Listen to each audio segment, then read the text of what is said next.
يوسف يا فارس، في اتنين قطعوا لي التيشيرت واخدوا مني المكنه. فتح عليم يا رزاق كريم يا رب.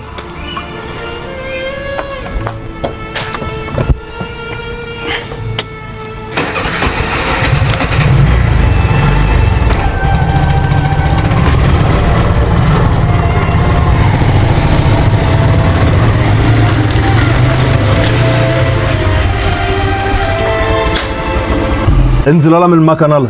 ليه يا صاحبي؟ دي مكنه اكل عيش يا صاحبي، انزل ليه؟ ما قلت لك انزل من الاول.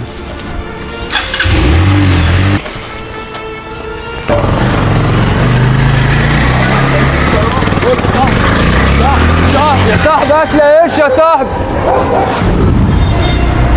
بس يا يوسف العيال طلعت على البايظ خالص يعني. يا عم فكنا منهم.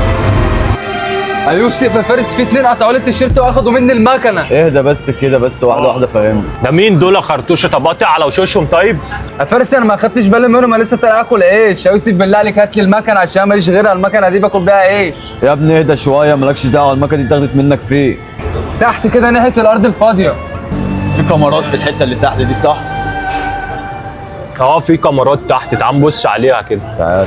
زمان الرسالة وصلت كده. لسه ايه؟ عشان لو عرفوا ان احنا اللي ورا الشغله دي كان زمانهم قدام مننا دلوقتي. ما انا عايزهم يجوا. يا مرحب بيهم. بس بقول لك ايه، لو الحوار ده لو دخل في الجد مش هيبقى زي زمان. يا عم قول للزمان ارجع يا زمان. قرب لي كده على وش العيال دي تاني كده فارس. يا عم سهله ماشي اهو. يا جدعان انا باكل عيش على المكنه، يا جدعان انتوا لازم تجيبوا لي حقي. اسند دارك انت حقك هيجي.